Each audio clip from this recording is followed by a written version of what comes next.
सबसे पहले आपके स्क्रीन के ऊपर एक क्वेश्चन मार्क है। क्वेश्चन मार्क ये है, पतरस कौन था? जी हां दोस्तों, पतरस प्रभु यीशु का पहला चेला, जिसको कहते हैं first disciple of Jesus Christ. ये पहला चेला था ना। यूहन्ना की किताब उसका 1:44, the book of John chapter 1 verse 44 लिखा है कि फिलिप्पुस तो अंद्रियास और पतरस के नगर बेतसदा का निवासी था। पतरस कहां का था? तो लिखा है कि बेतसदा। ये जो मैप है आप इसको देख सकते हैं। जिस क्षेत्र में यीशु पतरस को मिले या गए, वहां के ज्यादातर लोग एक काम करते थे और वो था मछली पकड़ना, जिसको कहते हैं फिशरमैन, मछली पकड़ने वाले ना। बेतसद इसका अर्थ क्या है? अगर इसको दो टुकड़े करें, आपस में इसको दो टुकड़ा कर बताएं, तो आप यहां पे देख सकते हैं। In Hebrew beth means house and zed means both hunting and fishing. तब जाकर कहते हैं बेतसदा। इसका मतलब है मछली पकड़ने का घर, मछली पकड़ने का घर, हाउस ऑफ फिशरमैन। पतरस कौन था? मछली पकड़ने वाला ना। इन सभी क्षेत्रों में पतरस यहां होता था। और इसकी अलग विशेषता है कि यीशु ने पतरस को क्यों चुना जो मछली पकड़ने वाला था। इसके ऊपर फिर कभी बात करेंगे, लेकिन यह जानकारी आपको दे दूं कि इस तरह पतरस जो है अपना क्षेत्र में काम करता था ना। आप ये ऊपर पहले पढ़ लेंगे, लिखा है कि नए नियम में सबसे ज्यादा नाम पतरस का है। दूसरा, यीशु ने सबसे ज्यादा बात पतरस से की थी। तीसरा, सबसे ज्यादा डांट भी पतरस को ही मिली थी। चौथा, सबसे ज्यादा तारीफ भी पतरस को ही मिली थी। पांचवा, शैतान नाम सिर्फ पतरस को ही मिला था कि तू शैतान है, अगर आप इस बात को जानते होंगे। मत्ती की किताब 16 अध्याय। यीशु ने प्रार्थना सिर्फ पतरस के लिए ही किया था, जिसका यह वचन आपके बीच में मैं रख दे रहा हूं, लूका की किताब 22:32। परंतु मैंने तेरे लिए विनती की है कि तेरा विश्वास जाता ना रहे। या ये सब कुछ आप बाद में पॉज करके आप पढ़ सकते हैं और आप इसकी जानकारी हासिल कर सकते हैं ना। ये सब कुछ हम आपके बीच में क्यों रखते हैं?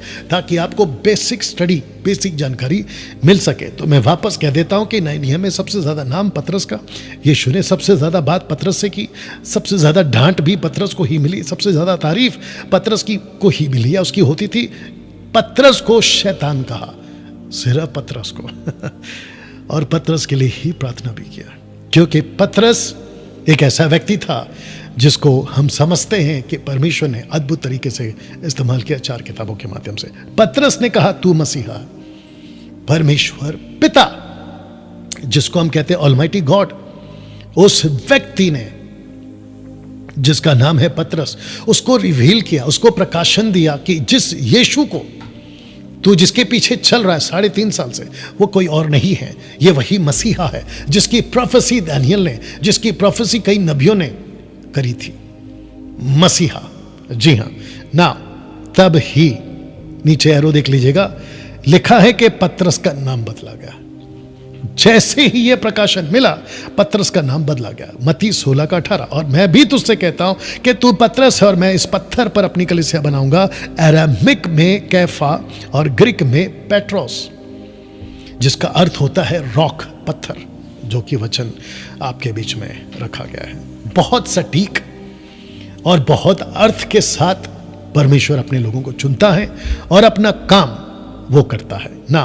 पतरस ही था जिसने पहला कदम रखा था, यहां भी और यहां भी। आप ये 2 जगह देख सकते हैं। क्यों?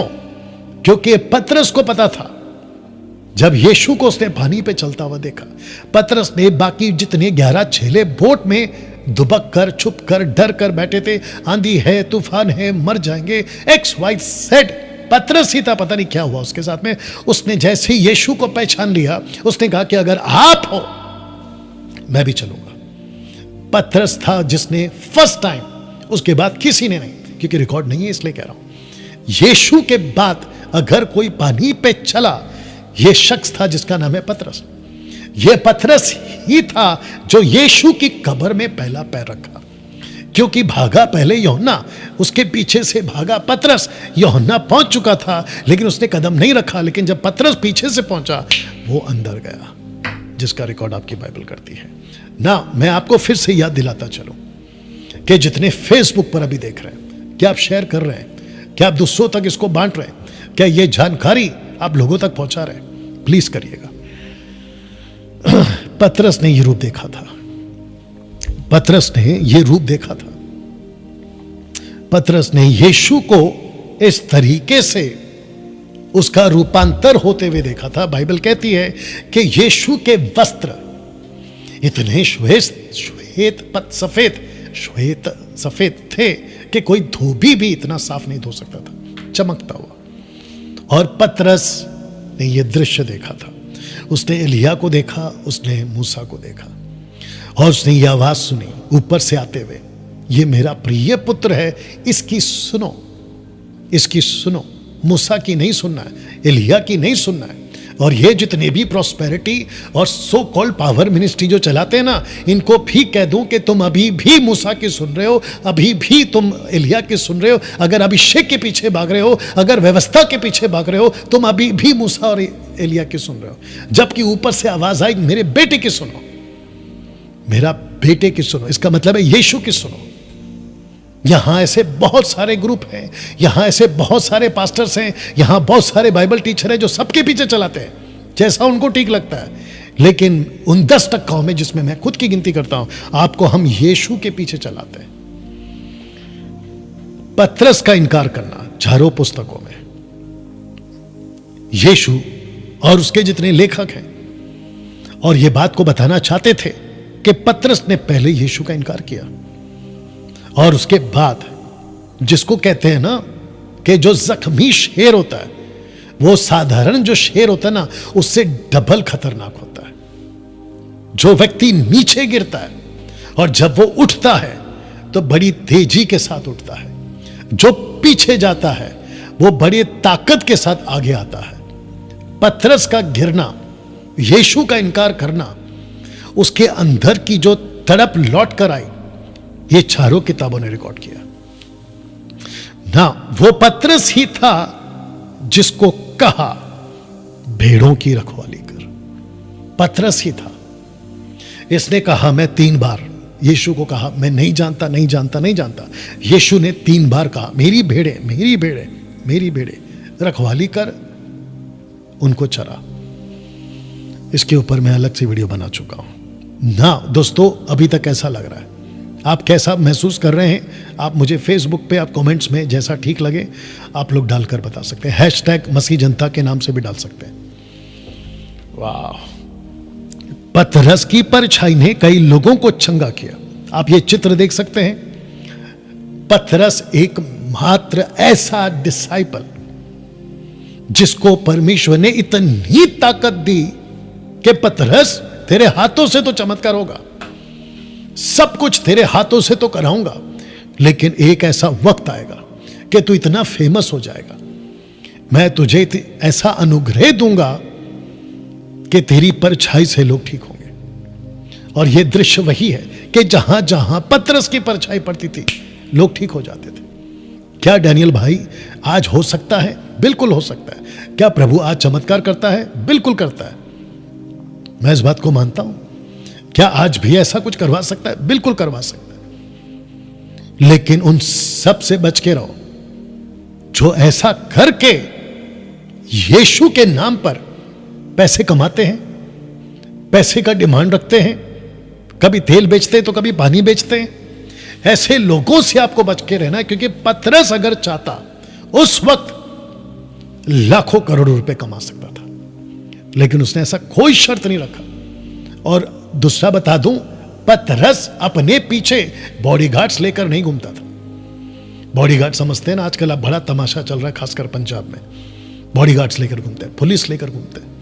तुम डरपोको, अगर इतना डर है तो सेवा में उतरे क्यों? और ये तामझाम क्यों, ये तमाशा क्यों, और साबित क्या करना चाहते हो?